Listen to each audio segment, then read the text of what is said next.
सुन पा रहे हो आप लोग मुझे? Good afternoon sir. ठीक है, तो आज जो है ना, आज आपका टॉपिक जो है that is your circular motion dynamics ना। जैसे कि मैंने आपको बताया हुआ है कि वीकेंड्स पे तो हम 12th के टॉपिक करेंगे, वीकडेज में 11th के भी कुछ टॉपिक्स चलते रहेंगे, है ना। 3 टॉपिक आपको करने हैं, circular motion, work power energy and centre of mass end moment, है ना। दोनों बेस के लिए इंपॉर्टेंट है ना। वन बाय वन आज जो टॉपिक पढ़ रहे हो, लास्ट क्लास में we have studied about the circular motion kinematics, है ना। तो काइनेमेटिक्स की चीजें डिस्कस की थी। आज जो आपको टॉपिक पढ़ना है, you will have to study the circular motion dynamics, ये आपको पढ़ना है,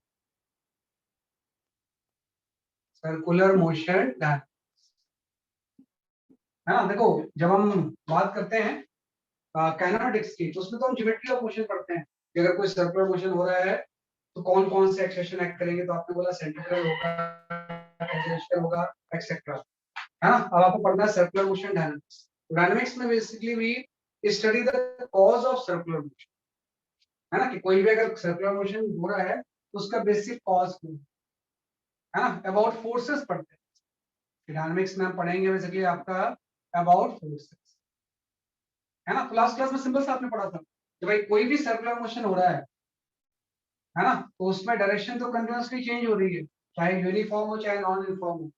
तो एक एक्सलेशन सेंटर की तरफ लगेगा, उसको हम बोलते हैं सेंट्रीपिटल, और एक एक्सलेशन जो होगा वो टेंजेंशियल होगा, इसको हम बोलते हैं टेंजेंशियल। तो आपने पढ़ा था कि सेंट्रीपिटल एक्सलेशन का जो मोड होता है उसकी वैल्यू होती है वी स्क्वायर आर, या इसी को हम लिख सकते हैं ओमेगा स्क्वायर इंटू आर, है ना। कि अगर ओमेगा इसकी एंगुलर स्पीड है और वी अगर इसकी लीनियर स्पीड है, तो V equal to omega R तो होता ही है। तो हम इसी को चाहे तो ये लिख सकते हैं। और एटी तो आपको पता है, ये तो होता है बेसिकली आपका डी बाई एटी, कि जिस रेट से स्पीड चेंज हो रही है, और एटी का रिलेशन होता है अल्फा से, अल्फा आर के इक्वल होता है। टेंजेंशियल एक्सेलरेशन जो होगा वो किसके इक्वल होता है, जैसे कि आपका एंगुलर एक्सेलरेशन इनटू आर। अब एक चीज है कि कोई भी अगर एक्सेलरेशन होगा तो उसका कॉज जरूर हो, तो जिस कॉज करने वाला फोर्स जरूर हो, तो जिस फोर्स की वजह से सेंट्रीपिटल एक्सेलरेशन होता है उसी को हम बोलते हैं सेंट्रीपिटल फोर्स, है ना। कि जिस एक्सेलरेशन से, जिस फोर्स की वजह से सेंट्रीपिटल एक्सेलरेशन होता है उसी को हम बोलते हैं सेंट्रीपिटल फोर्स। तो सिंपल से यहाँ पे आ जाएगा कि we can talk about the centripetal, कि अगर कोई भी आपका सर्कुलर मोशन हो रहा है तो उसमें सेंट्रीपिटल फोर्स तो जरूरी है ना, सेंटर सिकिंग फोर्स तो जरूर होगा, है ना। कि सेंटर सिकिंग एक कोई फोर्स होगा तभी बेसिकली सर्कुलर मोशन होगा। तो आपको पता है सेंट्रीपिटल फोर्स की जो वैल्यू होगी ये जस्ट हो जाएगी एम इंटू ए। तो हम या तो इसको लिख सकते हैं M B square by R, या हम इसको लिख सकते हैं ओमेगा स्क्वायर, है ना। ऐसे आपका जिस फोर्स की वजह से टेंजेंशियल एक्सेलरेशन हो रहा होगा उसको हम बोलते हैं टेंजेंशियल फोर्स, है ना। कि उसको हम क्या बोलेंगे, जैसे कि आपका टेंजेंशियल फोर्स। तो जो टेंजेंशियल फोर्स होगा ये इक्वल हो जाएगा एम इंटू ए, ठीक है। यहाँ पे जस्ट मास इंटू टेंजेंशियल क्या हो गया, एक्सेलरेशन हो गया। और जो टेंजेंशियल एक्सेलरेशन की वैल्यू होगी हम जानते हैं, ये आपका हो जाएगा D by D, rate of change of speed.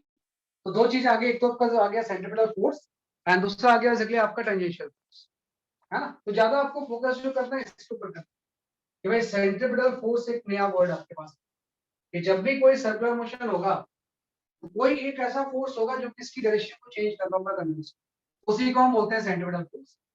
हमेशा टुवर्ड्स द सेंटर एक फोर्स एक्ट करे, लाइक सैटेलाइट के मोशन में ग्रेविटेशनल फोर्स होता है, इज अ सेंट्रीपिटल फोर्स, है ना। तो यहाँ पे हमेशा सेंटर की तरफ एक सेंट्रीपिटल फोर्स लगेगा, है ना, जो कि इसकी डायरेक्शन को कंटिन्यूअसली क्या करेगा, जैसे आपका चेंज करेगा। अब यहाँ पे मेन कंसेप्ट आ गया कि जब हम लॉज ऑफ मोशन में बेसिक फोर्सेस पढ़ते थे तो कहीं भी हमने सेंट्रीपिटल फोर्स के बारे में नहीं पढ़ा है ना। क्योंकि सेंट्रीपिटल फोर्स कोई बेसिक फोर्स थोड़ी है, कोई भी फोर्स कैसे एक्ट कर सकता है एज अ सेंट्रीपिटल फोर्स।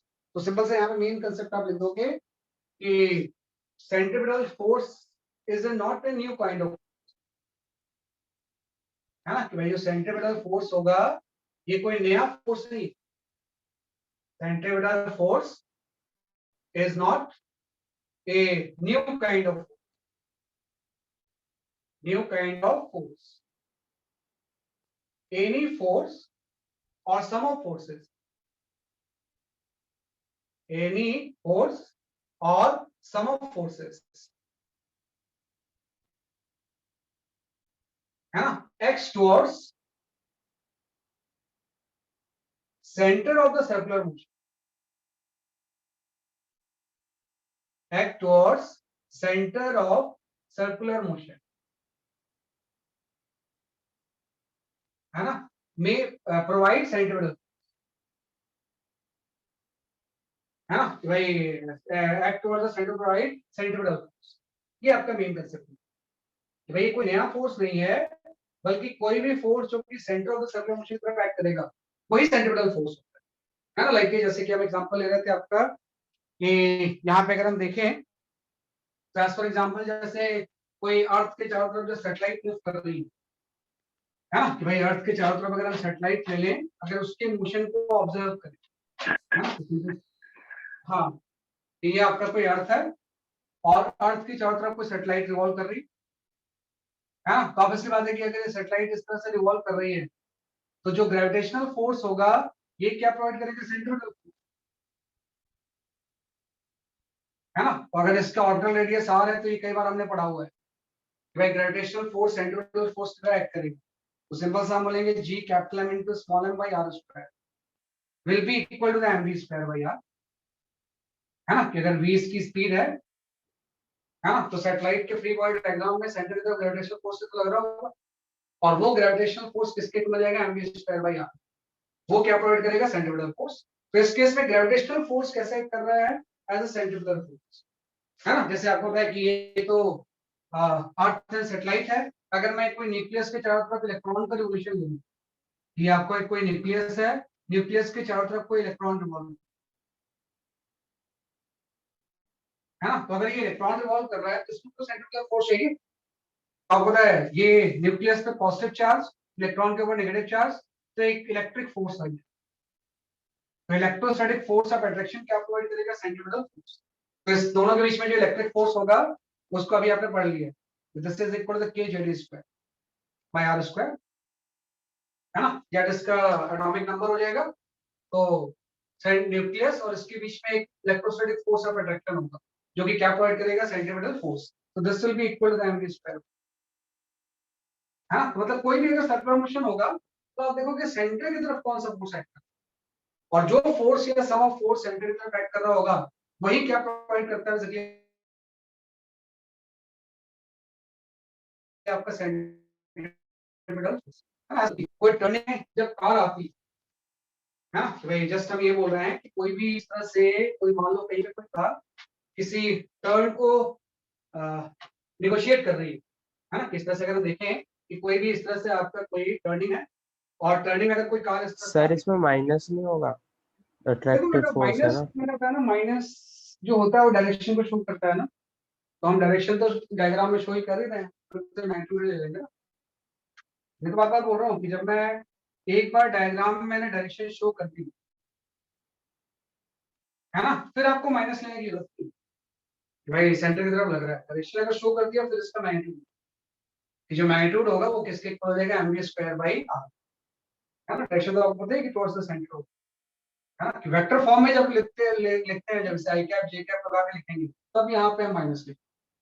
अगर हम आई कैप जे कैप वर्ड यूज नहीं कर रहे हैं फिर उसको ऐसे तो आप पाएंगे, है ना। तो ये थोड़ा ध्यान, तो एक बार आपने एरो शो कर दिया फिर आपको यहाँ पे साइन देने की जरूरत है।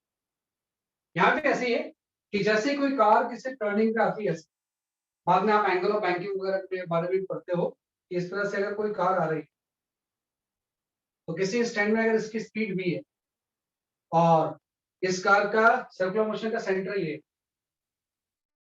है ना, तो आपको पता है कि जब भी कार इस तरह से अगर सर्कुलर मोशन में आ रही है और इसका रेडियस सपोज आर है तो कोई ना कोई फोर्स सेंट्रिपेटल फोर्स प्रोवाइड कर रहा होगा।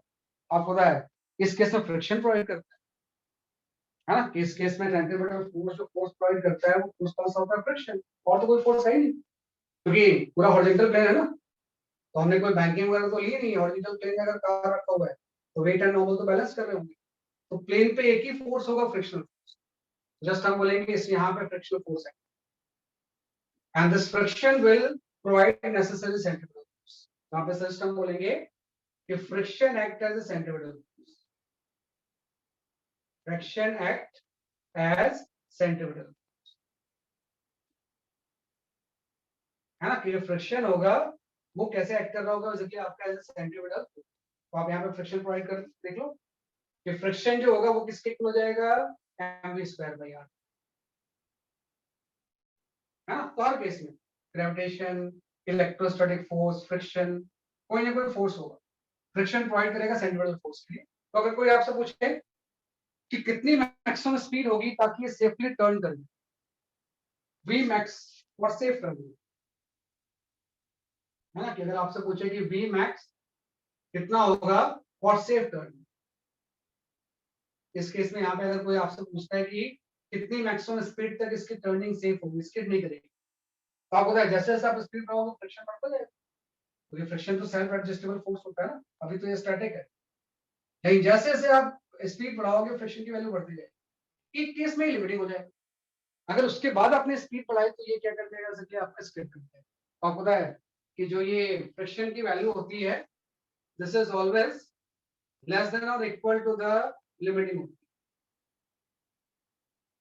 हाँ। तो भाई इसकी जो वैल्यू होगी वो हमेशा लिमिटिंग से क्या होगी, जैसे कि आपकी कम, वो वी मैक्स अगर हम ले रहे हैं तो लिमिटिंग फ्रिक्शन ले लेंगे, तो लिमिटिंग फ्रिक्शन यहाँ पे हो जाएगा म्यू एन इक्वल टू आपका आ जाएगा M V max square by R, यहाँ से एम एम कैंसिल आ गया, वी मैक्स की वैल्यू होगी भाई कितनी मैक्सिमम स्पीड से इस पे सेफ्टी टर्न कर सकता है, वो वी मैक्स जो होगा वो आपका ये आएगा, वी मैक्स की value under root of mu are,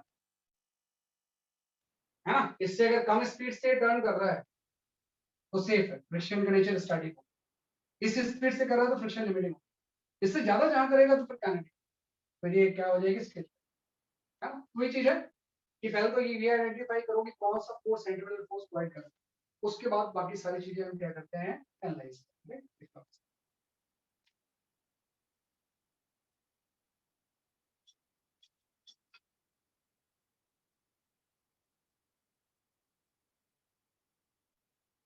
sir you यहाँ पे लिमिटिंग फ्रिक्शन का कोफिशिएंट है।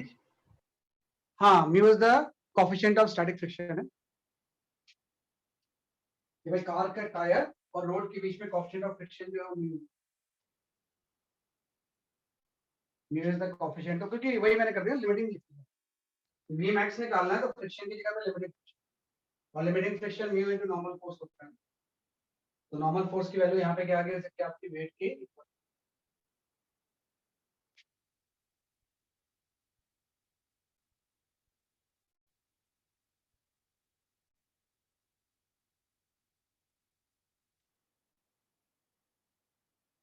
वर्क फॉर एनर्जी का नेक्स्ट वीक स्टार्ट होगा, आज नहीं स्टार्ट होगा, नेक्स्ट वीक में वर्क फॉर एनर्जी स्टार्ट, जैसे सर्कुलर को 2 क्लास लगते हैं, वर्क फॉर एनर्जी को हो सकता है 3 घंटे, और centre of mass and momentum को 4 घंटे, ऐसी 3-4 हफ्तों में सारा चीज कंप्लीट हो जाएगा। और आपका जो मेजर टेस्ट है वो 22 मई को, 22 एंड 23 मई को, तो तब तक कर लेंगे काफी कुछ। अब यहाँ पे मेन चीज आती है, देखो सर्कुलर मोशन में डायनामिक्स में कुछ स्टेप्स होते हैं न्यूमेरिकल सॉल्व करने, वो स्टेप्स आप जरूर फॉलो, अगर उसको आप फॉलो करोगे तो इजीली सारे न्यूमेरिकल सम सॉल्व कर पाएंगे, है ना। यहाँ पे हम कुछ स्टेप्स पढ़ते हैं फॉर न्यूमेरिकल, है ना, कि भाई स्टेप्स टू सॉल्व न्यूमेरिकल, या किसी भी सिचुएशन को एनालाइज करने के लिए कुछ स्टेप्स होते हैं। देखो सबसे पहले कोई सर्कुलर मोशन का क्वेश्चन आया तो आप आइडेंटिफाई करो कि किस प्लेन में सर्कुलर मोशन हो, जैसे ये हॉरिजॉन्टल प्लेन में हो रहा है, कोई वर्टिकल प्लेन में हो सकता है, और जिस प्लेन में हो रहा है उसका सेंटर और रेडियस में। पहला स्टेप ये होता है कि आइडेंटिफाई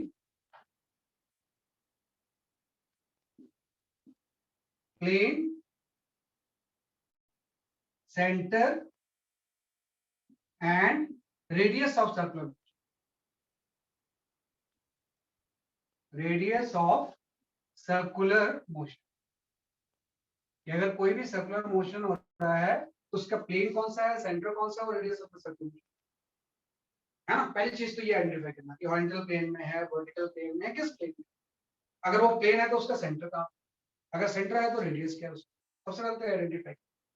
फिर हम सेकंड में आइडेंटिफाई करते हैं कि which force act as a centripetal, as centripetal. कि कौन सा फोर्स सेंट्रीपिटल फोर्स पर एक्ट है ना, कि आपको कोई ना कोई फोर्स तो होगा जो कि सेंट्रीपिटल फोर्स प्रोवाइड कर रहा होगा, जैसे इस केस में फ्रिक्शन कर रहा है ना, तो इस केस में कोई ना कोई फोर्स जो होगा वो सेंट्रीपिटल फोर्स क्या कर रहा होगा, प्रोवाइड कर, वो आइडेंटिफाई कर कि एक फोर्स हो सकता है, सम ऑफ फोर्सेस भी हो सकता है ना, एक से ज्यादा या कम भी हो सकता है, ज्यादा हो सकते हैं, है ना, कि भाई हो सकता है कि कोई नेट फोर्स जो कि ऐड या सब्ट्रैक्ट करके आता है। एंड थर्ड में आ गया कि विच फोर्स बैलेंस वेट,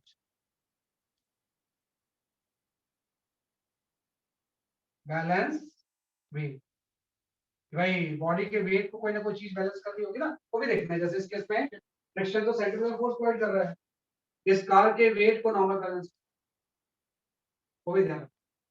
अभी तो आपने फ्रिक्शन की वैल्यू ईवन ले लिया कि वेट को नॉर्मल क्या कर रहा है, जैसे कि आपका बैलेंस, राइट। तो तीन ही स्टेप में क्वेश्चंस होते हैं, अगर इन तीन का आंसर आपके पास आ गया फिर आप क्वेश्चन सॉल्व करेंगे। सेंटर्स रेडियस, कौन सा फोर्स सेंट्रीपिटल फोर्स प्रोवाइड कर रहा है और कौन सा वेट को बैलेंस। अगर ये तीन स्टेप में आप करोगे तो इजीली चीजें आइडेंटिफाई करके सॉल्व। सर प्लेन आइडेंटिफाई करने में क्या है? क्या चीज? सर प्लेन आइडेंटिफाई आई बता रहा हूँ, जैसे कि एक बड़ा पॉपुलर होता है, उसको हम बोलते हैं कोनिकल पेंडुलम या कोनिकल सर्कुलर मोशन, है ना। इस तरह से हम बात करते हैं, जैसे कि आपके इस तरह से आपका ये सिचुएशन होती है इस तरह से कि भाई एक कोई आपने इस तरह से ले लिया, एक कोई बॉब जो कि इस तरह से रिवॉल्व कर, है ना, एक कोन बना रहा है, ऐसे सर्कुलर मोशन बनाते हुए ये कोन बना रहा है। इसका मास सपोज आप m ले लो, जहां से सस्पेंडेड है वो O हो गया, इस स्ट्रिंग की लेंथ है, और ये एंगल भी आपको दिया हुआ है, हाँ, और ये इस तरह से रिवॉल्व कर रहा है ना, किस तरह से चीजें क्या कर रही है, जैसे कि आपकी रिवॉल्व, है ना। अब इससे पूछा जाता है कि अगर ये इस पोजीशन में ऐसे रिवॉल्व कर रहा है तो इसकी स्पीड बताओ क्या होगी, है ना, कि जो मास होगा कि कितनी स्पीड v से रिवॉल्व कर रहा है। फाइंड आउट स्पीड, ये मुझे निकालना कि अगर ये इस तरह से रिवॉल्व कर रहा है तो कितनी स्पीड होगी, और किस टर्म्स में आंसर होना चाहिए, m l एंड थीटा के terms में। तीन चीजें आपको दी। तो आप देखो कि सबसे पहले मैं अगर आपसे पूछूं कि किस इसके सर्कुलर मोशन का प्लेन क्या है, तो आपको तो प्लेन को इस पॉइंट से थोड़ी मतलब है, प्लेन तो यही है, ऑरिजिनल प्लेन में सर्कुलर मोशन प्रोवाइड कर रहे हैं। भाई जो पार्टिकल है उस पर आप करोगे ना, किससे वो हैंग है, उससे मुझे क्या मतलब, कि जो पार्टिकल है मास का वो हॉरिजॉन्टल प्लेन में सर्कुलर मोशन परफॉर्म कर रहा है हॉरिजॉन्टल प्लेन, तो प्लेन आपने आइडेंटिफाई कर लिया। अब उस सर्कुलर मोशन का सेंटर क्या है, तो सेंटर को इस सोर्स से थोड़ी कोई मतलब, इस सर्कुलर मोशन का सेंटर तो ये है ना, इसको इससे क्या मतलब, ये 100 पॉइंट्स, तो ये हॉरिजॉन्टल प्लेन हो गया, और इस हॉरिजॉन्टल प्लेन में इसका सेंटर क्या हो गया, बेसिकली आपके लिए, हाँ, और इसका रेडियस जो होगा वो ये हो जाएगा। तो ये मैं बोल रहा हूँ पहले बात, प्लेन हॉरिजॉन्टल है, इसका सेंटर ये है, और रेडियस क्या हो गया, बेसिकली आपका आर, है ना। आर को हम लिख भी सकते हैं कि आर जो होगा एल का कंपोनेंट, रेडियस इसका जो होगा R square two L sine theta. तो पहला स्टेप आपने कर लिया। फिर मैं क्या करूंगा, इसका फ्री बॉडी डायग्राम बनाऊंगा, इसमें आप इसको चाहो तो थर्ड स्टेप कर लो, और इसको फोर्थ स्टेप कर लो, और सेकंड स्टेप में plot free body diagram. Video तो हम करते ही पूरे मैकेनिक्स, तो इस बॉब का फ्री बॉडी डायग्राम में प्लॉट, तो जैसे मैं इस बॉब का फ्री बॉडी डायग्राम प्लॉट करूंगा, आपको पता है वेट डाउनवर्ड एक्ट करेगा, यहाँ पे टेंशन आ जाएगा, है ना, स्पीड इसकी v है, और वर्टिकल से ये जो एंगल आ गया, ये वर्टिकल से एंगल कितना हो गया, जैसे कि आपका थीटा, है ना। तो दो ही फोर्स इसमें है, वेट एंड टी, जो भी फोर्स होगा इसी टी और वेट से ही है, और तो कोई फोर्स है ही नहीं, तो वेट लग रहा है, दूसरा टी लग रहा है, बेसिक फोर्स तो ही है। हाँ, सेंट्रीपिटल फोर्स या जो टेंजेंशियल फोर्स होते हैं ये बेसिक फोर्स थोड़ी होते हैं, बल्कि इसी का कोई कंपोनेंट सेंट्रीपिटल हो, इसी का कोई कंपोनेंट टेंजेंशियल, इसी का कोई कंपोनेंट वेट को बैलेंस कर, है ना। तो चूंकि मैंने बोला हुआ है, वैसे तो इसका मोशन यूनिफॉर्म है, तो यूनिफॉर्म में कोई टेंजेंशियल वाली चीज तो होगी नहीं। तो आप देखो कौन सा फोर्स सेंट्रीफ्यूगल फोर्स प्रोवाइड कर रहा है वो आइडेंटिफाई। तो आप वेट तो कर ही नहीं सकता क्योंकि ये तो वर्टिकल है, वो सेंटर की तरफ कैसे जाएगा। तो टी को रिजॉल्व कर देंगे। तो टी को जैसे रिजॉल्व करेंगे तो डी का वर्टिकल कंपोनेंट क्या हो जाएगा, टी कॉस, और टी का जो हॉरिजॉन्टल कंपोनेंट होगा ये आपको हो जाएगा टी साइन। तो आप देखो टी साइन थीटा ही तो सेंटर की तरफ है, तो हम बोलेंगे कौन सा फोर्स सेंट्रीफ्यूगल फोर्स प्रोवाइड कर रहा है, टी साइन, और ये इक्वल हो जाएगा mv स्क्वायर बाई आर। कुछ नहीं करना आपको, ऐसे पता चला कि टी साइन थीटा ही वो फोर्स है जो कि इसको सेंट्रीफ्यूगल फोर्स प्रोवाइड कर रहा है। तो टी साइन थीटा इसके इक्वल होगा। फिर अवश्य बात है ये चीज ऊपर नीचे नहीं जा रही है ना, मतलब इसके वेट को भी तो कोई ना कोई फोर्स बैलेंस कर रहा होगा। तो टी कॉस थीटा, तो टी कॉस थीटा जो बैलेंस कर रहा है किसको बैलेंस कर रहा है, वेट। बस आ गया दो इक्वेशन, इन दोनों को डिवाइड कर देते हैं। तो डिवाइड करेंगे तो यहाँ से टेन थीटा की वैल्यू जो आ जाएगी वो वी स्क्वायर बाई आर है ना, कि टेन थीटा की वैल्यू क्या आ जाएगी, वी स्क्वायर बाई आर, और वी की जो वैल्यू होगी ये आपका हो जाएगा under root of r g ten, और जो आर होगा वो एल साइन थीटा हो जाएगा, है ना, कि आर जो होगा वो क्या हो जाएगा, जैसे कि आपका एल साइन, तो यहाँ पे वी की जो वैल्यू होगी वो आपकी आ जाएगी, यहाँ से साइन थीटा बाहर आ गया, अंडर रूट ऑफ, है ना, एल, ये आपका जी एल बाई कॉस, है ना, वैल्यूज पुट कर दी मैंने। आर की वैल्यू पुट करके थोड़ा सिंप्लीफाई करूंगा तो ये चीज होगी, तो ये आपका फाइनली आंसर है ना, कि अगर ये सर्कुलर मोशन फॉर्म कर रहा है तो इसकी स्पीड की वैल्यू, तो ये स्टेप आपको फॉलो करना है। प्लेन रिवर डायग्राम, कौन सा फोर्स सेंट्रीफ्यूगल फोर्स प्रोवाइड कर रहा है, कौन सा फोर्स वेट को बैलेंस, इसी टर्म्स में हम सारे न्यूमेरिकल्स क्या करेंगे, सॉल्व। ये थोड़ा सा फाइंड किस तरह से आपने इसको solve.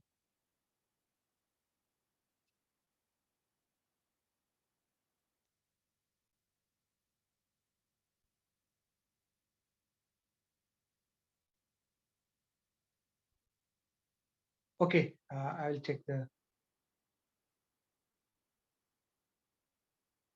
Syllabus of major test 11th complete syllabus होगा। हो सकता है एक दो चैप्टर नहीं हो, लेकिन अभी फिलहाल 11th कंप्लीट मान के,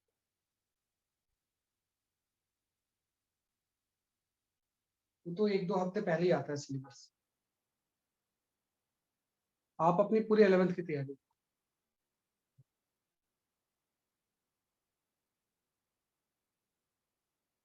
मार्क्स आपका जैसा जेई का पैटर्न होता है एग्जैक्टली जेई के पैटर्न पे होता है। एक दिन मेंस होगा, एक दिन एडवांस होगा। आप पिछले साल का जेई का देख लेना पेपर, उसी के पैटर्न पे सब मार्क्स डिस्ट्रीब्यूशन वगैरह होगा।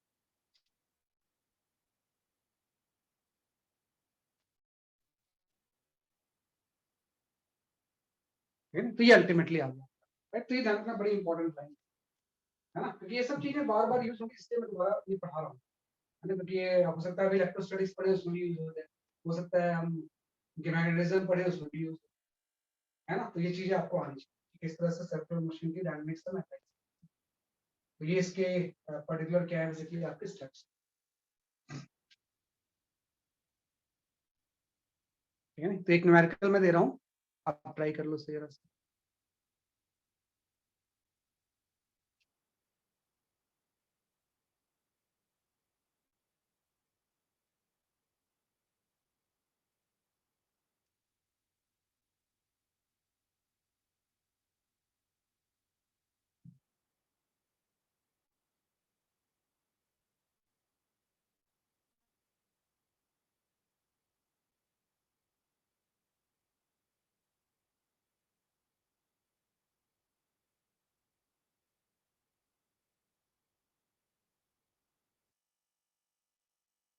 Okay, you can go for this question.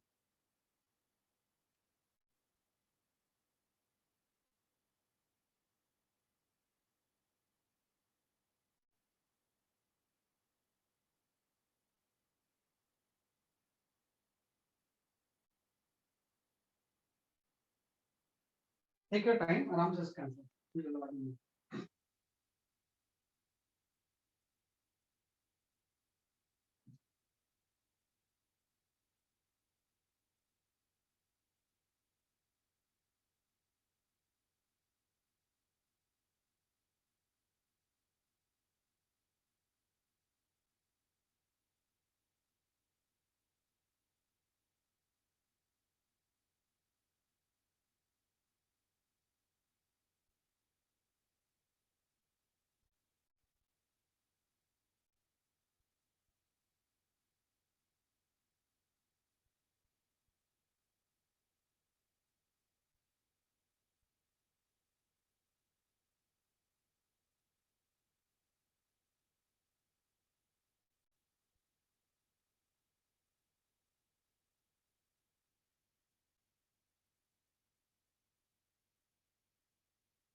ये भी काफी अच्छा क्वेश्चन है। हाँ, भव्य योर आंसर इज करेक्ट।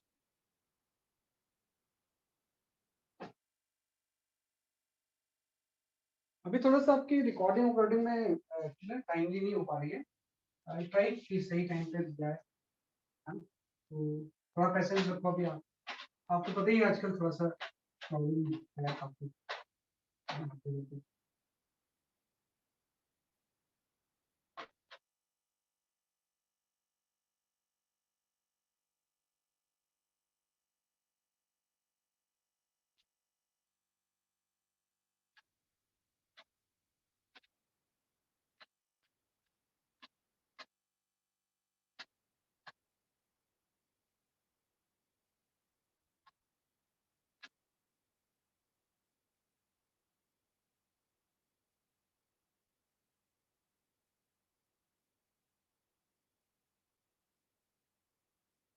हाँ, एकाग्र योर आंसर इज करेक्ट।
हाँ, इतना नहीं आ रहा।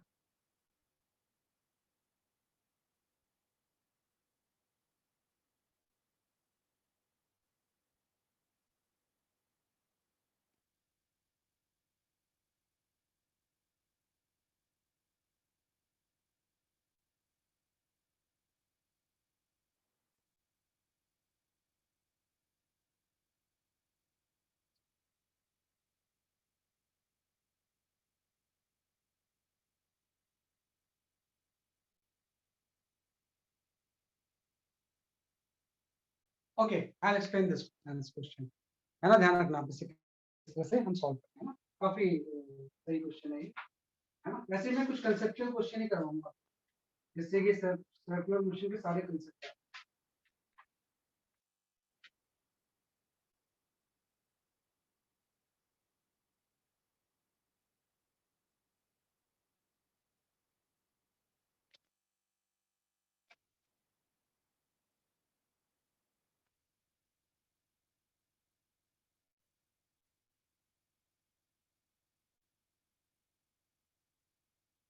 हाँ, Suhana your answer is correct.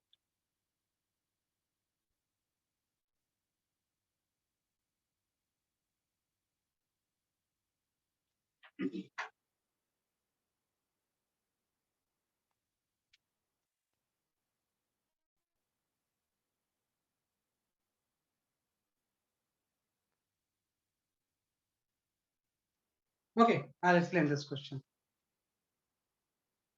देखो, कुछ नहीं करना है आपने। सबसे पहले जैसा कि मैंने आपसे बोला कि डायग्राम बना लिया। सबसे पहले देखो कि आपका जो सर्कुलर मोशन है उसका प्लेन कौन सा है। तो अगर ये बॉल इस तरह से रिवॉल्व कर रही है, एम मास है, तो एम मास तो सर्कुलर मोशन इसमें कर रहा होगा ना। ये सबसे इंपॉर्टेंट चीज भाई, सर्कुलर मोशन जो परफॉर्म कर रहा है इस प्लेन में हो रहा है, फ्रंटल प्लेन। क्या बॉल किस चीज में रखा है उससे मतलब नहीं। आप तो जो बॉडी है उसके ऊपर फोकस, वो तो ऐसे रिवॉल्व कर रही है, और उसके सर्कुलर मोशन के से इस ओ पॉइंट को कोई मतलब नहीं, उसका सेंटर तो यहाँ पे है ना, और ये इसका रेडियस है। ये तीनों चीज बड़ी इंपॉर्टेंट है। सर्कुलर मोशन का प्लेन ये है, सेंटर ये है, रेडियस ये, और इस बॉल का जो रेडियस है वो कैपिटल आर, क्योंकि आपको दिया हुआ है कि कैपिटल आर की जो वैल्यू है वो 80 सेंटीमीटर। लेकिन सर्कुलर मोशन का रेडियस ही कैपिटल आर नहीं, ये ध्यान देना, वो तो स्मॉल आर। तो एंगल निकालना है कि कितने एंगल पे ये रेस्ट पे रहेगा। तो मैं यहाँ पे जस्ट इसको कैपिटल आर और स्मॉलर को रिलेट कर देता हूँ। यहाँ से स्मॉलर की जो वैल्यू आ गई कैपिटल आर साइन थीटा, हाँ, तो ये चीज पहली चीज है। फिर हम क्या करेंगे, फ्री बॉडी डायग्राम डालेंगे। तो जैसे मैं इसका फ्री बॉडी डायग्राम लाऊंगा, आपको क्या वेट लग जाएगा, एक यहाँ पे नॉर्मल लग जाएगा, और एक आपका बस एक दो ही फोर्स तो होंगे, और तो कोई फ्रिक्शन वगैरह तो है नहीं। अगर फ्रिक्शन होता तो फ्रिक्शन भी ले लेते हैं, वेट एंड नॉर्मल फोर्स। तो आपको वेट तो कभी सेंटर की तरफ आ ही नहीं सकता है, तो मोटर का कंपोनेंट ही तो होगा। ये अगर एंगल थीटा है तो ये आपका हो जाएगा एन कॉस थीटा, और ये वाला जो हो जाएगा ये आपका हो जाएगा एन साइन। तो आप देखो N sine theta will provide the centripetal force. N sine theta जो होगा ये इक्वल हो जाएगा m omega square into small. अब चूंकि ओमेगा दिया हुआ है इसलिए ओमेगा के टर्म्स में है ना, इसके अबाउट ओमेगा से क्या कर रहा है, रिवोल्व कर रहा है। और N cos theta weight balance करना होगा, तो नीचे नहीं आ रहा है, विल बैलेंस द वेट, है ना। तो यहाँ से tan थीटा की वैल्यू आ गई, tan थीटा की वैल्यू आपकी हो गई ओमेगा स्क्वायर स्मॉलर वेट, है ना। लेकिन आपको तो स्मॉलर की वैल्यू भी तो करनी पड़ेगी, कैपिटल आर sin थीटा, है ना। यहाँ से आपका ये आ गया omega square into capital R, ये इंपॉर्टेंट। अगर आप ये नहीं करोगे तो आंसर गलत होगा। एक बार इसी स्मॉलर को हम कैपिटल लेके सॉल्व करें तो उससे फिर आंसर सही नहीं आता। यहाँ से आपको पता है cos थीटा की वैल्यू आ जाएगी सॉल्व करके, है ना। cos थीटा की वैल्यू आ जाएगी g बाई ओमेगा स्क्वायर का, वैल्यूज पुट कर दो। अब तो सारी वैल्यूज आपको दे रखी है। g तो आपका 10 है, ओमेगा आपको दिया हुआ है मेरे ख्याल से 25 आई थिंक, ओमेगा की वैल्यू 5 दी, है ना। जो ओमेगा है that is equal to the 5 radian पर सेकंड, तो 5 स्क्वायर आ गया, और कैपिटल आर 0.8 है। तो इसको सॉल्व करोगे तो आपका हाफ आ जाएगा। सर इस बार कोई स्ट्रिंग सेट आया नहीं था, इस पर नॉर्मल क्यों लगा? नॉर्मल क्या चीज बोल रहे हो बेटा? सर इस बार स्ट्रिंग सेट आया नहीं था। हाँ, सर इस बार टेंशन क्यों नहीं है? टेंशन ही किसी स्ट्रिंग से थोड़ी लगा हुआ है, कोई टेंशन होगा इसमें, कोई स्ट्रिंग वगैरह थोड़ी लगा हुआ है, ये तो बॉल में रखा हुआ है ना।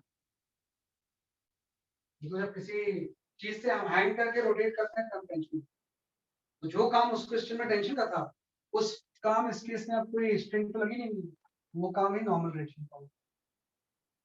काम दोनों सेम कर रहे हैं, अगर रखा होगा तो नॉर्मल रहेगा, वो हवा में था उस पर टेंशन लग रहा था, ये हवा में नहीं है, किसी स्ट्रिंग से अटैच नहीं है, लेकिन ये रखा हुआ है बोल इसमें नॉर्मल। तो कॉस की वैल्यू अगर हाफ आ गई मतलब थीटा की वैल्यू 60। तो थीटा जो इस केस में आंसर होगा दैट इज 60। Very important.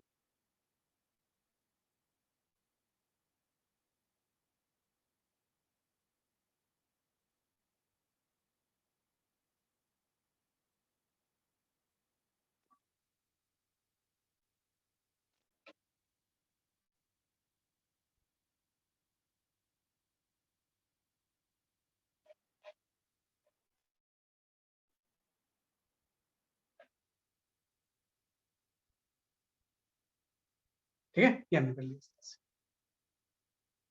वैसे क्वेश्चन आपको सॉल्व कर, हाँ निहाल अब आपका आंसर सही है, दोबारा जो आपने भेजा था 60 डिग्री, है ना। तो ये आपका आ गया, वही गड़बड़ होती है कहीं ना कहीं कैलकुलेशन में ना, उससे गड़बड़ हो जाती है। चलो नेक्स्ट क्वेश्चन पे आते हैं।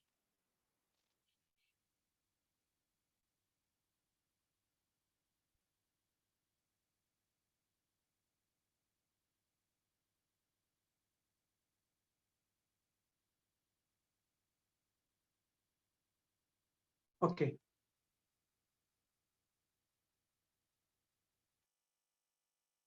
हाँ you can go for this question.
हाँ सुहाना, आपका आंसर सही है। Bhavya, your answer is correct.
हाँ Piyush Jha, your answer is correct.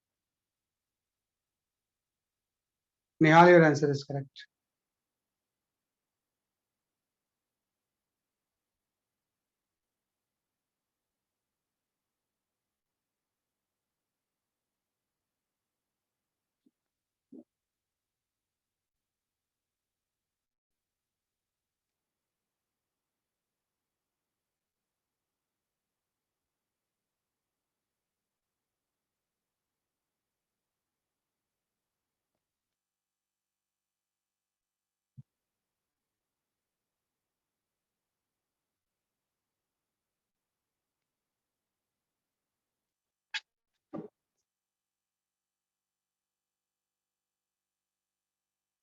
Okay, I explain this question, है ना, मैं इसको एक्सप्लेन करता हूँ।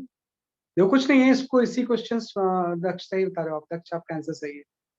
इसी क्वेश्चन को हम बोलते हैं डेथ रोटर, है ना। डेथ रोटर होता है कि सिलिंड्रिकल ड्रम है, रोटेट कर रहा है, एक पर्सन यहाँ पे किसी प्लेटफॉर्म पे रेस्ट कर, है ना। तो इससे बोला कि प्लेटफॉर्म अगर हम हटा भी दें तो कितनी इसकी वी होनी चाहिए, ओमेगा ने इसकी वी पूछा हुआ है, इसकी वी कितनी होनी चाहिए ताकि ये नीचे ड्रॉप नहीं, है ना, कि वी कितनी होनी चाहिए ताकि ये नीचे ड्रॉप नहीं, उससे अगर वी कम होगी तो ये यहाँ पे गिर जाए, इवन इफ अगर, लेकिन वो वी उससे या उससे ज्यादा होगी, है ना, तो अगर हम प्लेटफॉर्म हटा दें तो ये इस तरह से हैंग रहेगी, है ना। तो उसकी थ्योरी एकदम सिंपल सी है। अब आप देखो वही स्टेप्स कि इस पर्सन का मास अगर मैं m ले लूं, तो ये जो सर्कुलर मोशन परफॉर्म कर रहा है उसका प्लेन तो ये है, उसका सेंटर ये है और उसकी रेडियस वही है जो ड्रम की रेडियस। इस केस में दोनों अलग नहीं, जो ड्रम की रेडियस है वही किसकी रेडियस है, जैसे कि आपके सर्कुलर मोशन। फिर हम फ्री बॉडी डायग्राम लाएंगे, इसका वेट लग रहा होगा नीचे, एक आपको तो जैसे ही इस भाग की तरफ प्रेस होगा यहाँ पे एक नॉर्मल लग जाएगा, है ना, और ये रफ सरफेस है तो जाने की इसकी स्लिपिंग टेंडेंसी डाउनवर्ड है, तो ऊपर की तरफ एक फ्रिक्शन मिल जाएगा। हाँ, तो तीन फोर्स तो इसमें होंगे, वेट, बॉल से नॉर्मल और एक ऊपर की तरफ फ्रिक्शन। तो आप देखो इसमें नॉर्मली तो सेंट्रिपेटल फोर्स प्रोवाइड कर रहा है जो सेंटर की तरफ, हम बोलेंगे normal act as a centripetal force, value होगी वो mv स्क्वायर बाई r के इक्वल हो जाएगी। और वेट को फिर क्या बैलेंस कर रहा है, फ्रिक्शन बैलेंस कर रहा है, तो फ्रिक्शन बैलेंस वेट है ना। और इसने बोला है कि भाई v की मिनिमम वैल्यू क्या हो, मतलब लिमिटिंग केस है, ये फ्रिक्शन को आप लिमिटिंग ले, है ना, ये जो फ्रिक्शन होगा वो लिमिटिंग ले, एफएल ले लो। तो एफएल की वैल्यू जो होती है वो म्यू इक्वल टू आ गया mg के, है ना, कि वैसे है ना, v की मिनिमम वैल्यू, उससे ज्यादा अगर वैल्यू होगी तो वो स्टैटिक फ्रिक्शन हो जाएगा, मिनिमम पे जस्ट लिमिटिंग वाला केस में तो म्यू इनटू एन हो गया। आपको पता है एक इक्वेशन आपकी है और एक इक्वेशन आपकी है, दोनों को डिवाइड कर दो, तो दोनों को जैसे डिवाइड करेंगे v की वैल्यू आ जाएगी, है ना, तो यहाँ से आ गया 1 by mu equal to v square by, तो v की वैल्यू आ जाएगी अंडर रूट ऑफ, है ना, तो v की जो वैल्यू आ गई अंडर रूट ऑफ क्या आ गई, आर जी बाई म्यू, पहले पुट कर दो, है ना, ये आपको आर भी दिया हुआ है 2 मीटर, म्यू भी दिया हुआ है, जी भी दिया हुआ है, तो इससे जब v की वैल्यू आप कैलकुलेट करोगे तो v की वैल्यू 10 मीटर पर, मतलब इसकी स्पीड अगर रोटेट होने की लीनियर स्पीड 10 मीटर पर सेकंड से कम होगी तो ये फिर ड्रॉप कर देगा, तो इससे ज्यादा होगी तो कोई बात नहीं, वो वहां पे स्टिक रहेगा। हाँ, तो इसका जो आंसर आ गया मिनिमम स्पीड का 10 मीटर। जैसे इस केस में v पूछा हुआ है, ओमेगा भी पूछ सकते हो, तो ओमेगा भी आप निकाल लेते हैं, ओमेगा की वैल्यू v बाई आर है, तो है ना, तो ओमेगा की वैल्यू आपकी 5 रेडियन पर, है ना, कि 5 रेडियन पर सेकंड से अगर कम से रोटेट करेगी तो ये पर्सन यहाँ से ड्रॉप, अगर उससे ज्यादा तक करे कोई बात नहीं, तो ये थोड़ा ध्यान रखना है। तो सब में हम एक ही स्टेप यूज करते हैं, तो डेथ वेल, डेथ रोटर, ये सारे कंसेप्ट जो होते हैं यही, सबका कंसेप्ट क्या होता है बेसिकली आपका सेम है। नहीं, हाँ बोल सकते हैं, वैसे बोल सकते हैं।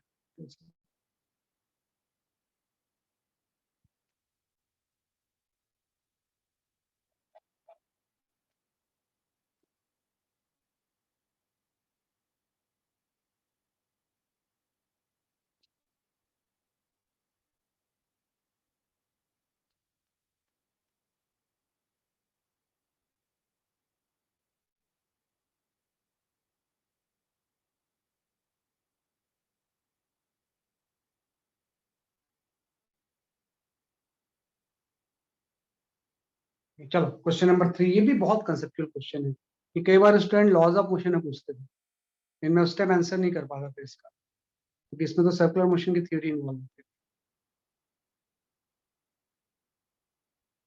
है ना, इससे थोड़ा सा एक कंसेप्ट आपको काफी क्लैरिटी होगी इसमें।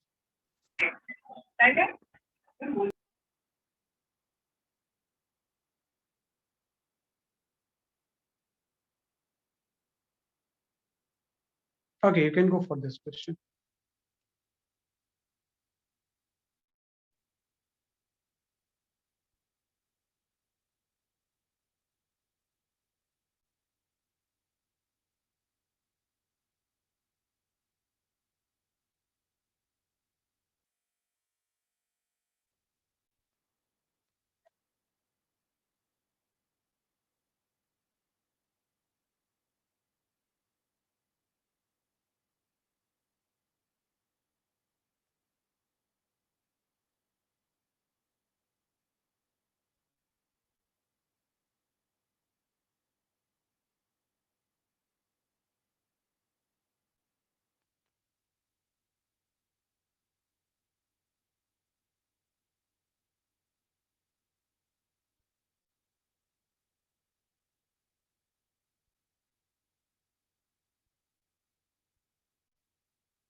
हाँ, रेशियो बताऊंगा। नहीं, एबी में थोड़ी टेंशन निकालना है, टेंशन इन ओए निकालना है, कट हम एबी को कर रहे हैं। एबी में तो कभी टेंशन का रेशियो निकालना है। तो जब वो एबी लगी हुई थी तब टेंशन कितना था, जब एबी को कट कर देंगे तब ओए स्ट्रिंग में टेंशन कितना होगा, उन दोनों का रेशियो निकालना है। ज्ञाना भव्य आपका सही है।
आपका सॉरी, एक चीज में इस क्वेश्चन में थोड़ी सी मिसिंग है। नहीं तो फिर आप आंसर नहीं निकाल पाओगे ना। मैं यहाँ पे डायग्राम बताता हूँ, ये एंगल थीटा भी दिया हुआ है, थीटा के टर्म्स में तो आंसर आएगा।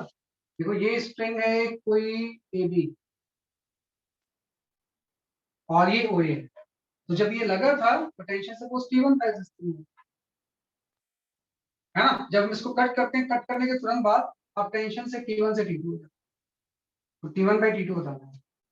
और आपका जो आंसर आएगा वो इस थीटा के टर्म्स में, डायग्राम में थीटा दिया होना चाहिए। ये क्वेश्चन है। हाँ, एकाग्रजन आपका आंसर सही है।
हाँ, निहाल आपका आंसर सही है, सही है। मैं एक्सप्लेन करता हूँ इसे, है ना। काफी इंपॉर्टेंट क्वेश्चन माना जाता है ये। कई बार लॉज ऑफ मोशन में भी इसके डाउट्स आप पूछते थे, उस टाइम फिर हम सर्कुलर मोशन के बारे में जानते नहीं थे ना, उस टाइम इसको एक्सप्लेन नहीं करता। चलो मैं बताता हूँ। ध्यान रखना, इसमें एक बहुत इंपॉर्टेंट पॉइंट, वो आपको पॉइंट मिलता है ना। तो देखो क्या होता है कि जैसे पहले अगर ये इक्विलिब्रियम में था, किसी भी डायरेक्शन में इक्विलिब्रियम में था, जस्ट पता ना, जस्ट हम बोलेंगे इसके फ्री बॉडी डायग्राम में एक तो वेट लग जाएगा, और जब ये स्ट्रिंग लगी हुई तो टेंशन यहाँ पे कुछ टी1 लग गया, है ना। और इस स्ट्रिंग में भी टेंशन कुछ होगा, इसको आप टी डैश, पहला ऐसा था, है ना, कि जब स्ट्रिंग कट नहीं किया था आपने, तो वो उस स्ट्रिंग में टेंशन कितना था, जैसे आपका टी डैश। तो आपको क्या इसमें इजी है कि अगर मुझे टी1 निकालना है तो मैं इस तरह से रिजॉल्व कर दूंगा। तो टी1 का ये जो कंपोनेंट आ जाएगा वो आ जाएगा टी1 कॉस, ये जो कंपोनेंट आ जाएगा वो आ जाएगा टी1 साइन थीटा। तो सिंपल सी है कि टी1 कॉस थीटा वेट को बैलेंस कर रहा होगा और टी1 साइन थीटा को टी डैश बैलेंस कर। तो मैं, क्योंकि मुझे तो टी1 चाहिए, कहीं से भी निकालूंगा, मैं लिख दूंगा टी1 कॉस थीटा इक्वल टू क्या आ जाएगा, वेट। यहां से टी1 की वैल्यू जो आ जाएगी वो mg बाई कॉस थीटा। तो इसमें जो टेंशन था वो कितना था, जैसे कि आपका mg बाई कॉस थीटा, इसमें तो कोई डाउट नहीं। अब जैसे मैं इसको कट करता हूँ, कट करने के तुरंत बाद, है ना, कि एट द मोमेंट हम इसको कट करते हैं, अभी ये मूव नहीं किया,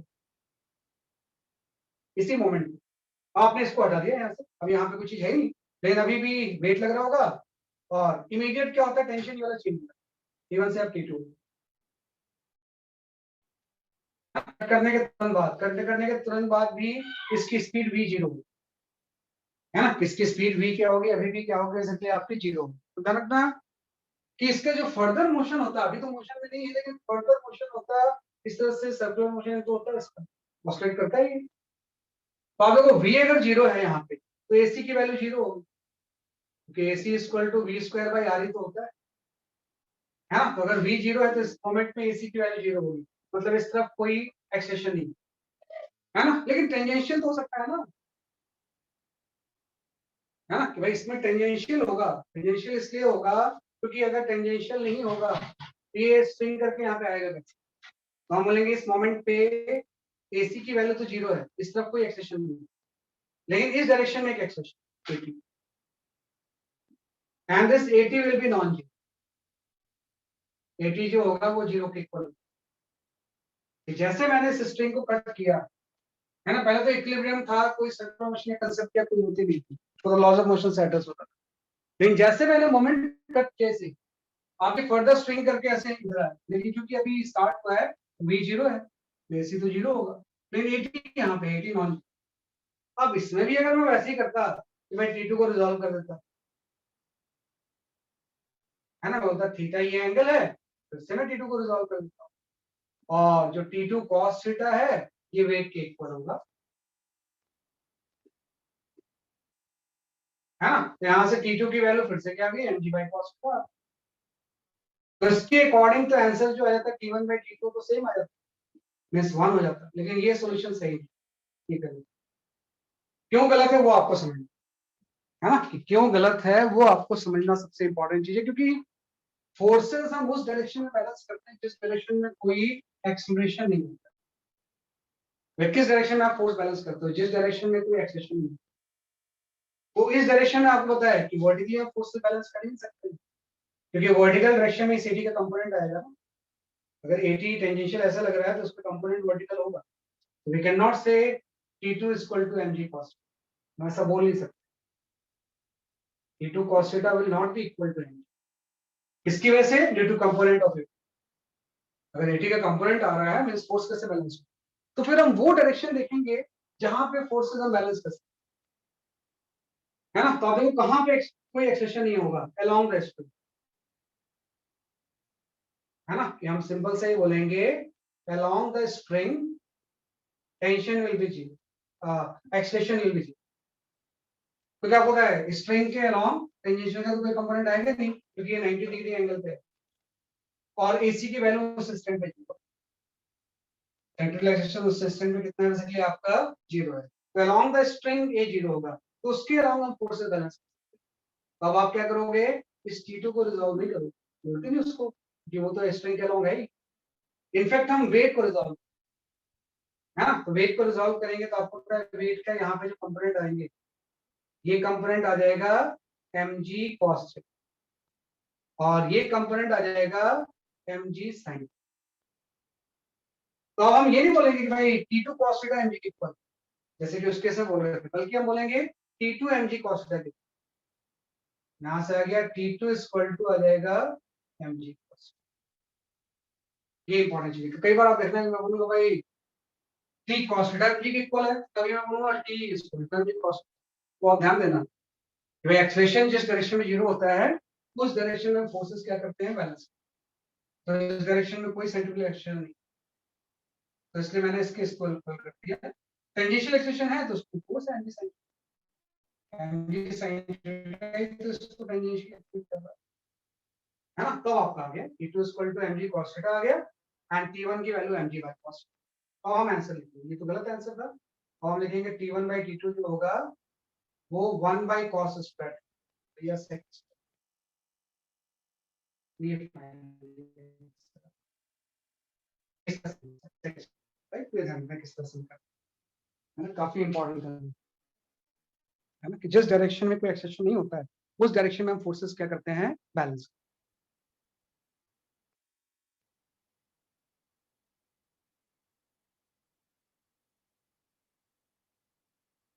है ना, कोई बात आ जाएगा ऐसे, है ना। तो 1 बाई कॉस स्क्वायर होता है।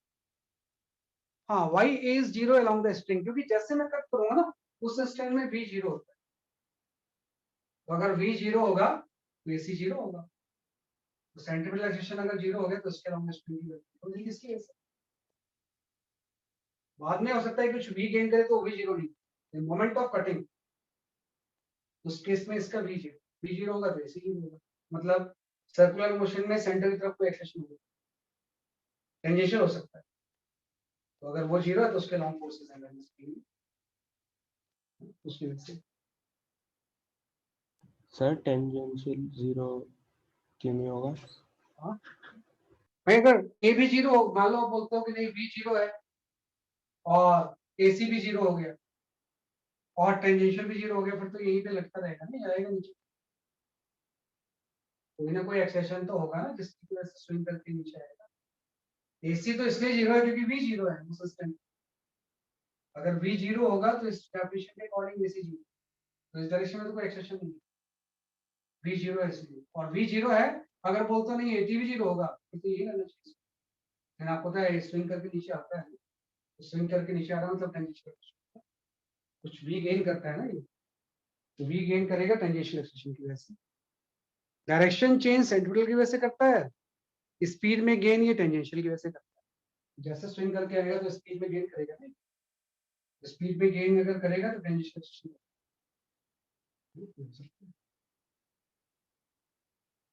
है ना, तो इंपॉर्टेंट चीज है ना, तो ये थोड़ा ध्यान रखना कि वन इसका आंसर नहीं है, इसका आंसर जो होगा वो सेटिस्फाइड है ना, तो ये हम कर सकते हैं, ये काफी इंपॉर्टेंट क्वेश्चन।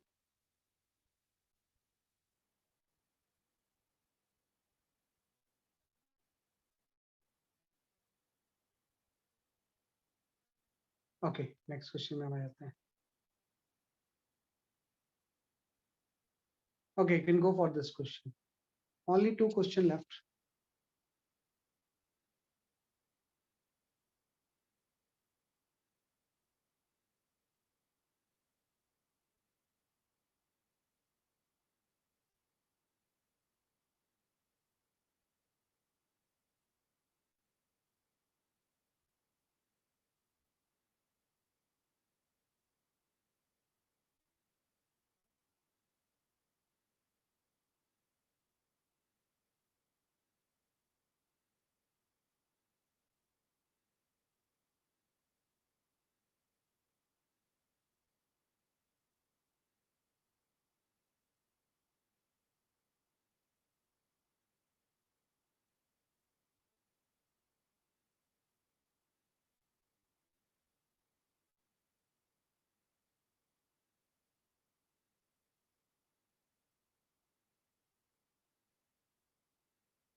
इजिली कर लोगे इससे भी, आप सेम प्रोसीजर यूज करना है आपने।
ओके, आई चेक हो गया।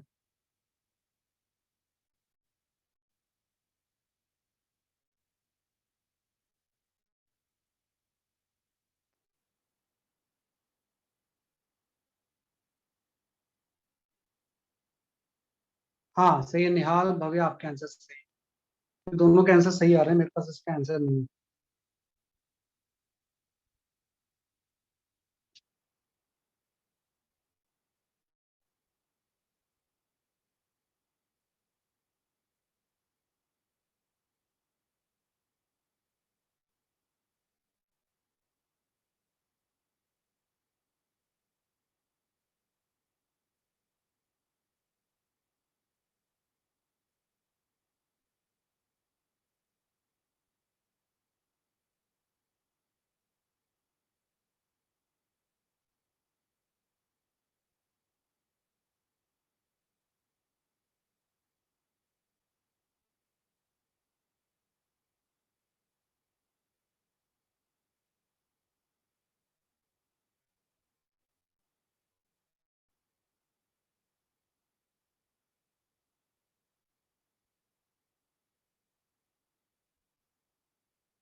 ओके, एकाग्र, पीयूष, सबके आंसर सही आ रहे हैं।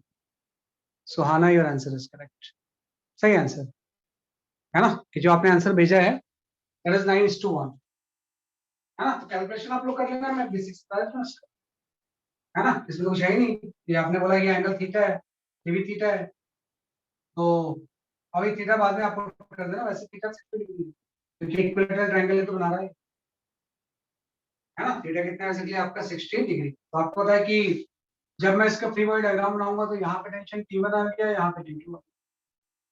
ये सर्कुलर मोशन है, ये इसका सेंटर है, ये इसका रेडियस है ना। तो अगर ये वाला एंगल में थीटा ले लो तो ये जो होगा ये आपका हो जाएगा एल साइन, जो रेडियस हो, हाँ। स्ट्रिंग की लेंथ आपको दी हुई है, तो लेंथ का ये कंपोनेंट हो जाएगा एल साइन थीटा। तो आप देख लो, रिजॉल्व कर लेते हैं टी को।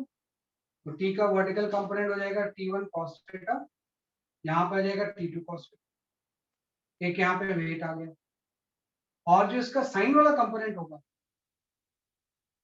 है ना, कि T1 plus T2 sine theta, ये सेंट्रीफ्यूगल फोर्स पॉइंट। तो ये सेंट्रीफ्यूगल फोर्स प्रोवाइड करेगा, बाकी वेट प्रोवाइड करेंगे। यहाँ से आपका T1 plus T2 sin theta will provide m omega square r, है ना। और जो वर्टिकल फोर्सेस बैलेंस होंगे तो T1 minus T2 cos theta will be equal to the v, है ना। बस आप दोनों को सॉल्व कर लो। यहाँ से T1 plus T2 cos theta की अगर मैं बात करूँ तो ये आपका हो जाएगा m ओमेगा स्क्वायर, r की जगह पे हम पुट कर सकते हैं l sin, है ना। तो sin थीटा तो कैंसिल ही होगा, है ना। कि भाई ये जो चीज होगी ये आपके आ गई। और यहाँ से T1 minus T2, T1 minus T2 की जो वैल्यू होगी वो mg बाई cos, है ना। तो दोनों इक्वेशन को सॉल्व करके T1 और T2 का रेशियो आ जाएगा। तो जो T1 और T2 का रेशियो इस केस में आता है वो 9 होगा, है ना। कि T1 बाई T2 की वैल्यू 9, एकदम इजी चीज है। वही इसके सारे स्टेप्स, कोई दूसरा स्टेप्स में होता ही नहीं, है ना। एक ही स्टेप से सारे न्यूमेरिकल्स हम क्या करते हैं, अटेम्प्ट, है ना। कि एक ही स्टेप से सारे न्यूमेरिकल्स आप क्या करोगे, अटेम्प्ट करोगे। चलो last question for the day.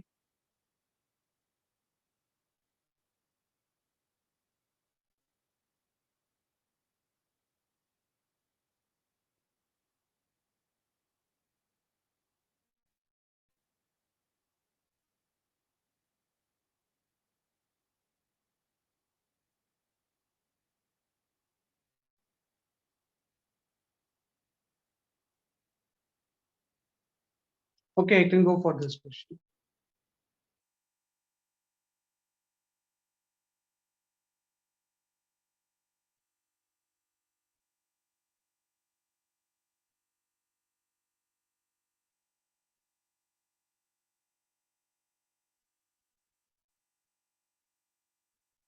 हाँ इसको मत करो अभी आप, ये वर्टिकल प्रमोशन का क्वेश्चन दूसरा दे रहा हूँ, ये भी करेंगे बाद में।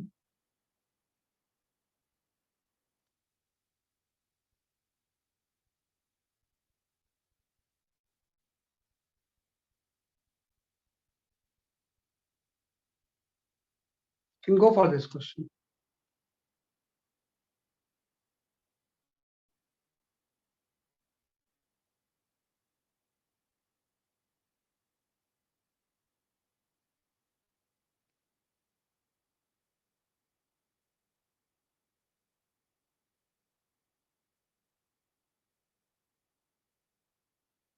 ओके, ये डोंट डू दिस क्वेश्चन। एक छोटा सा ना टॉपिक मुझे भी आपको बताना है।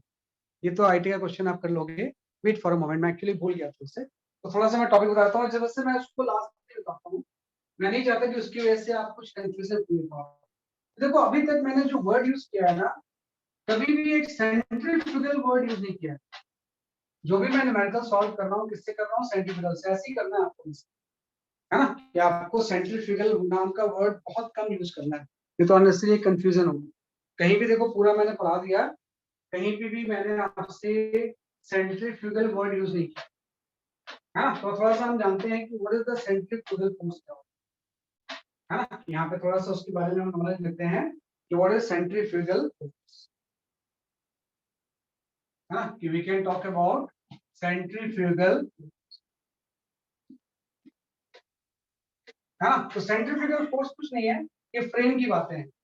अब तक जो भी मैं एनालाइज कर रहा था सब ग्राउंड फ्रेम से कर रहा था, तो ग्राउंड के फ्रेम में कभी सेंट्रीफ्यूगल फोर्स का कोई लॉजिक आता ही नहीं, है ना। तो सेंट्रीफ्यूगल फोर्स जब भी हम बात करेंगे तो centrifugal force is a pseudo force, ये एक स्यूडो फोर्स है ना। Act when frame is rotating object itself, rotating object itself, ये आपको, हाँ कि सूडो, जब रोटेटिंग ऑब्जेक्ट पे हम फ्रेम ले लेंगे तो जो सूडो फोर्स एक्ट करेगा उसी को हम क्या होता है, सिंपली आपका सेंट्रीफ्यूगल फोर्स। तो जब फ्रेम आपका रोटेटिंग ऑब्जेक्ट किया होगा तो नॉन इनर्शियल हो जाएगा, तो नॉन इनर्शियल होगा तो एक सूडो फोर्स एक्ट करता है, उसी को क्या होता है, सेंट्रीफ्यूगल फोर्स। अब में जब आप न्यूमेरिकल्स अटेम्प्ट करोगे तो केयरफुल रहना है, जैसे कि इंपॉर्टेंट केस आता है, तो आप थोड़ा समझना इसको मिनिमम यूज करना न्यूमेरिकल्स, है ना। हमेशा जो अभी तक मैंने जो चीज बताई उसको फॉलो करना, ये तो अननेसेसरी एक स्टेट ऑफ कंफ्यूजन को नहीं करना। जैसे मैंने बोला, सपोज आप पे कोई बॉक्स या कोई केबिन है और इस पे कोई ब्लॉक रखा हुआ है ना, कॉर्नर पे एक ब्लॉक रखा हुआ है एमआस, है ना। और ये जो पूरी की पूरी केबिन है ये हॉरिजॉन्टल सर्कल में रोटेट कर, ये इसका सेंटर है और इसकी रेडियस जो है वो सपोज है ना, किस तरह से रोटेट कर रही है, और इसकी रोटेशन की जो एंगुलर स्पीड है सपोज होगी, है ना, कि एंगुलर की स्पीड कितनी है, जैसे कि आपका हंड्रेड प्लेन में ओमेगा से रोटेट, है ना। तो बस बात है कि इसका हम लेते हैं सबसे पहले कि इस क्वेश्चन को मैं ग्राउंड फ्रेम से सॉल्व, कि मेरा जो फ्रेम है वो ग्राउंड है ना। तो ग्राउंड फ्रेम का मतलब ये है कि ऑब्जर्वर बाहर खड़ा, कि जो भी ऑब्जर्वर है वो बाहर खड़ा हुआ। जब इस तरह से ऑब्जर्वर बाहर खड़ा होगा तो इसमें कौन कौन सा फोर्स लगेंगे, तो वेट लग जाएगा, है ना। एक आपका लग जाएगा ग्राउंड, ये फ्लोर से नॉर्मल N1, और एक नॉर्मल यहां से लग जाएगा N2, है ना। और इसके अकॉर्डिंग अगर ये रोटेट कर रहा है मतलब एक्सलेट हो रहा है ना, है ना, तो कोई ना कोई सेंट्रीफ्यूगल फोर्स प्रोवाइड करना होगा। तो जब ग्राउंड फ्रेम लेते हैं तो अभी तक जो हम बात कर रहे थे किसकी हम बात करेंगे, सेंट्रीफ्यूगल फोर्स, हाँ। तो बोलेंगे भाई अगर ये रोटेट कर रहा है मतलब कोई ना कोई फोर्स, सेंट्रीफ्यूगल फोर्स चाहिए जो कि इसके डायरेक्शन को चेंज कर रहा हो, इसके अकॉर्डिंग। मतलब इस केस में N2 is the necessary centrifugal force, तो लिखेगा N2 की वैल्यू क्या होगी, ओमेगा स्क्वायर आर, है ना। तो जो N2 अगर आपसे कोई पूछेगी कितना होगा तो जस्ट वो ओमेगा स्क्वायर आर के इक्वल हो जाएगा। और कोई ना कोई फोर्स वेट को बैलेंस कर रहा होगा तो N1 किसको बैलेंस कर रहा होगा, वेट, है ना। तो ये तो अभी तक हमने पढ़ा, लेकिन इसी केस में अगर मैं ले लूं कि फ्रेम जो है वो नॉन इनर्शियल, है ना, कि भाई सेम चीज है, ये आपकी कोई केबिन है ना, इस तरह से आपका कोई केबिन है और यहाँ पे आपने इस ब्लॉक को प्लेस कर दिया है एनमास के, है ना। और ये पूरी चीज इस तरह से अगर रोटेट कर देंगे, ये इसका सेंटर है और ये इसकी रेडियस है ना। अब आपने ले लिया कि नॉन इनर्शियल फ्रेम से इसको सॉल्व या रोटेटिंग फ्रेम से, जो फ्रेम रोटेट कर रहा है उसी से इसको हम सॉल्व, है ना। तो देखो आंसर में तो कोई फर्क पड़ेगा नहीं अगर ये ओमेगा से रोटेट कर रहा है ना। अब आपका ऑब्जर्वर जो हो गया यही पे फ्रेम में ही आ गया ऑब्जर्वर, वे रोटेटिंग फ्रेम में ही ऑब्जर्वर है ना। तो वही आ गया कि जब ये फ्रेम रोटेटिंग फ्रेम में ऑब्जर्वर आ गया तो जब हम इससे बोलेंगे बताओ इसके फ्री बॉडी डायग्राम में कौन कौन से फोर्सेस होंगे, तो वेट तो ऐसे ही होगा, यहाँ पे एक N1 भी वैसे ही होगा, यहाँ पे एक N2 भी ऐसे ही होगा। लेकिन चूंकि अब ये नॉन इनर्शियल फ्रेम है, ऑब्जर्वर अगर रोटेट कर रहा है तो ऑब्जर्वर के ऊपर एक सेंटर की तरफ सेंट्रीफ्यूगल एक्सेशन होता है ना। तो सेंट्रीफ्यूगल फोर्स एक्सेशन अगर सेंटर की तरफ लग रहा है तो उसके अपोजिट एक सूडो फोर्स लगा है, बाहर की तरफ एक सूडो फोर्स लगा है ना, MAC, है ना। यही जो सूडो फोर्स होता है इस ऑब्जर्वर के अकॉर्डिंग MAC, इसी को हम बोलते हैं सेंट्रीफ्यूगल फोर्स, है ना। तो जो MAC होगा यही चीज क्या हो जाएगी सर, आपकी सेंट्रीफ्यूगल। तो आप देखो जब तक ऑब्जर्वर आपका ग्राउंड फ्रेम में है सेंट्रीफ्यूगल फोर्स के बारे में तो सोचना ही नहीं, लेकिन जैसे आपने रोटेटिंग फ्रेम में ले गए अब वो ऑब्जर्वर भी उसके साथ रोटेट कर रहा है, तो उसके ऊपर भी सेंटर की तरफ एक्सेशन लग रहा है तो उसके अपोजिट एक और लगेगा, अपोजिट अदरवाइज तो न्यूटन लॉ वैलिड नहीं है ना। तो उसके अपोजिट एक लगेगा, उसी को हम बोलते हैं सेंटर, वही चीज सेंट्रीफ्यूगल फोर्स बाहर की तरफ लगता है हम बोलते हैं, है ना। तो सूडो फोर्स था। अब आपको पता है इस ऑब्जर्वर के अकॉर्डिंग तो ब्लॉक रह सकता है क्योंकि वो भी तो उसके साथ रोटेट कर रहा है ना, मतलब इस पे फोर्सेस बैलेंस होंगे, तो ऐसा लिखेगा कि भाई N1 को तो अभी भी वेट बैलेंस कर रहा है ना, और इस N2 को MAC बैलेंस कर रहा है, N2 will be equal to the MAC और AC की वैल्यू ओमेगा स्क्वायर। देखो रिजल्ट में कुछ फर्क थोड़ी पड़ा, बस एक सोचने वाली बात कि जब हम ग्राउंड फ्रेम लेंगे तो हम बोलेंगे N2 is providing centrifugal force, तो N2 की वैल्यू इसके इक्वल हो जाएगी। जब हम फ्रेम में चले जाएंगे तो हम बोलेंगे N2 is balanced by the centre, है ना। लेकिन वही चीज इसलिए मैंने अभी तक इसको नहीं कहा था मैं नहीं चाहता था कि दोनों चीजें मिक्सअप हो, लेकिन फिर भी थोड़ी नॉलेज की तो जरूरत पड़ती है सेंट्रिफ्यूगल फोर्स क्या होता है। तो आप इसके बारे में रेयरली सोचो, आप हमेशा क्वेश्चन इसी फ्रेम में सोचो, जो मैंने स्ट्रेस बताया है ना, कि आपको इसके बारे में बहुत ज्यादा नहीं सोचना, उससे रिजल्ट तो सेम ही आता है। तो आपको जो सोचना है सिर्फ इसके, कि भाई कोई भी सिचुएशन है उसमें कौन सा फोर्स सेंट्रिफ्यूगल फोर्स, आपका फ्रेम हमेशा ग्राउंड है ना। तो मिनिमम केस होते हैं जब इसके बारे में हम सोचते हैं ना, वो कब सोचते हैं जैसे कोई न्यूमेरिकल आएगा कि कब इसको हम यूज कर पाएंगे, है ना, अदरवाइज तो जरूरत नहीं है इसकी। तो ज्यादातर क्वेश्चन इसी के ऊपर राइट, तो हम इसको इस तरह से सॉल्व कर सकते हैं, तो ये आप इसको सॉल्व करो राइट। अब एग्जांपल एक कर लो, सर मैं दिया, हाँ बताओ। सर कोई ऐसा क्वेश्चन भी होता है जो सिर्फ इससे ही सॉल्व होता है, उस वाले होता तरीके से है नहीं होता है होता है होता है सेंट्रीफ्यूगल फोर्स, जब ये ब्लॉक रेस्ट पे ना रह के इसके रिस्पेक्ट में मूव कर रहा, फिर उसके फ्रेम में जाके करना, ओके सर। जब इसके रिस्पेक्ट में ब्लॉक की कोई मोशन होगा ना, जब, है ना, किसने बोला भी इसके रिस्पेक्ट में ये मूव कर रहा है एक्सेलेरेशन से, वो निकालो एक्सेलेरेशन, तो उस फ्रेम में फिर जाना पड़ेगा ना। वो तो आपको क्वेश्चन फ्रेम हमेशा देता है, क्वेश्चंस के अकॉर्डिंग फ्रेम, तो आपको फ्रेम अगर कभी ऐसा लेना पड़ गया इसकी, तो फिर आप इसको यूज करते हो, अदरवाइज तो इसी से solve।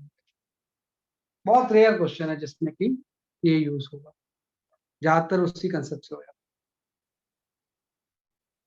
चलो, तो I explain, last question solve कर लो फिर मीटिंग करते हैं। ये क्वेश्चन एक्चुअली अच्छा है, इसलिए मैं इसको नहीं चाह रहा कि नहीं करनी। हाँ ये क्वेश्चन,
सेंटर से अवे भव्या,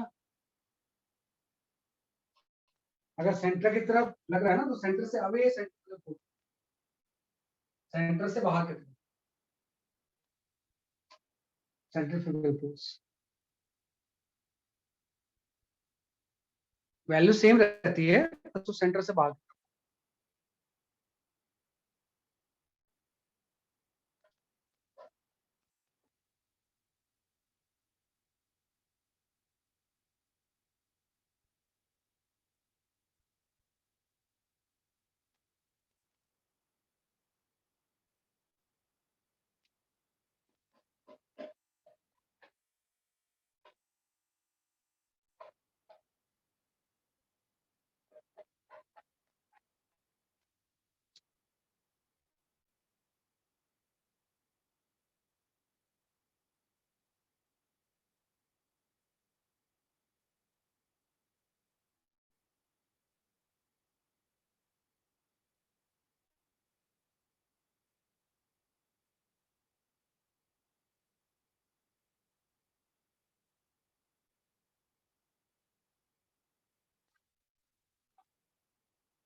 काफी इंपॉर्टेंट क्वेश्चन होता है, कितने टाइम के बाद बीड ये स्लिप करना स्टार्ट करें।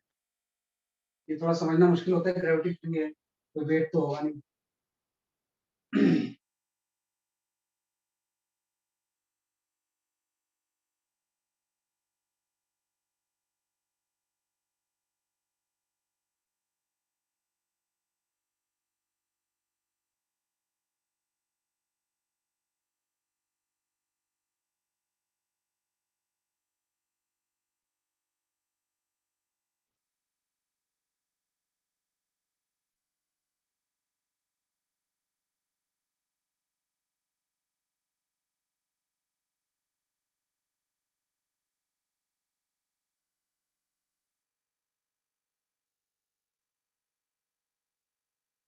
Okay, I will explain this question.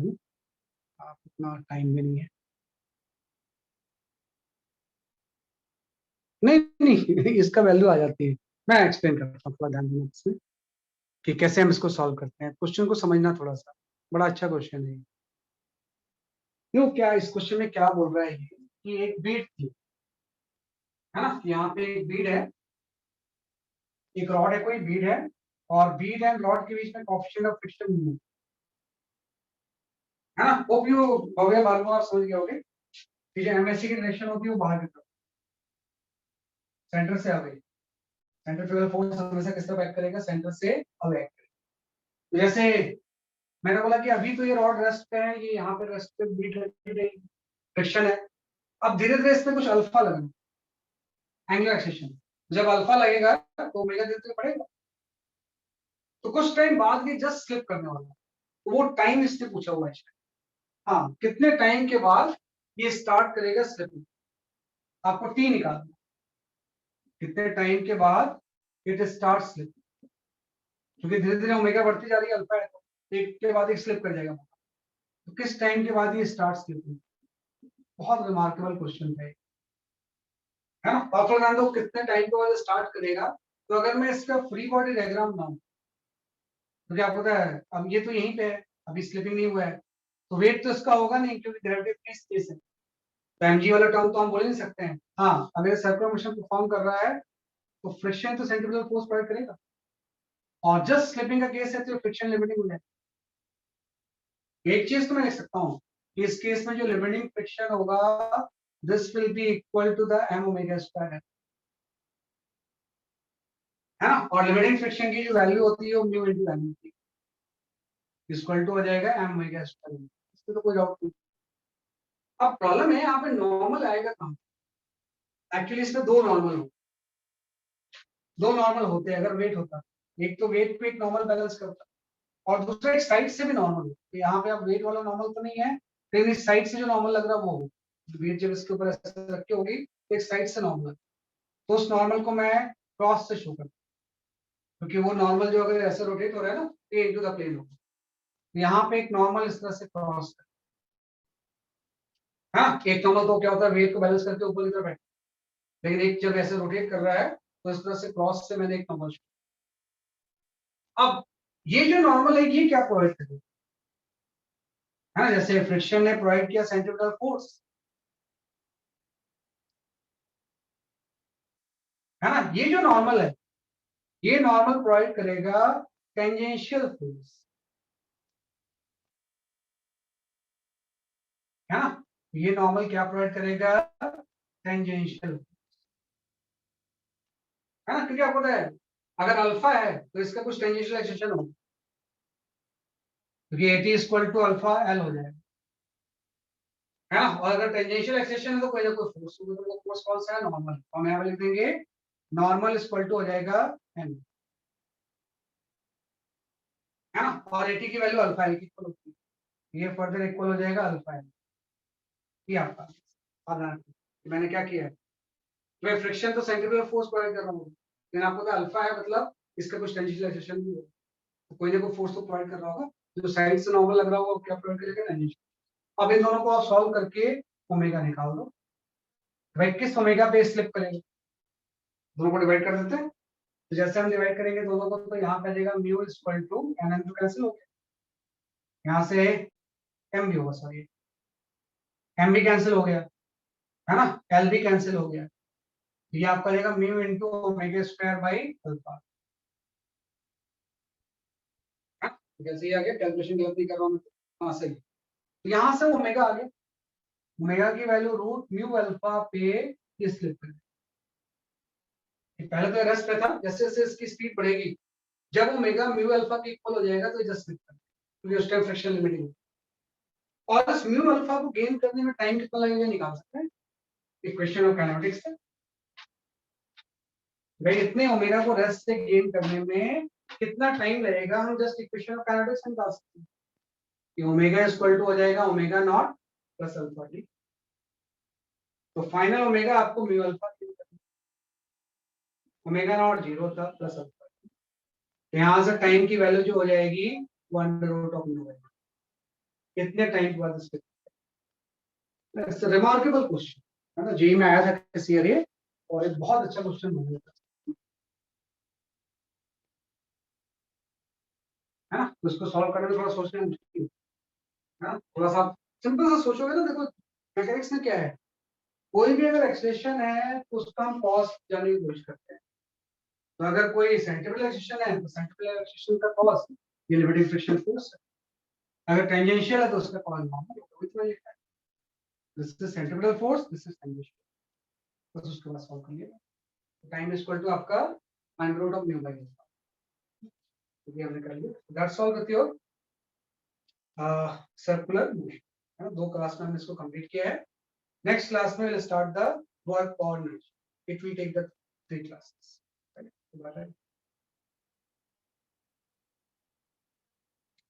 Thank you, sir.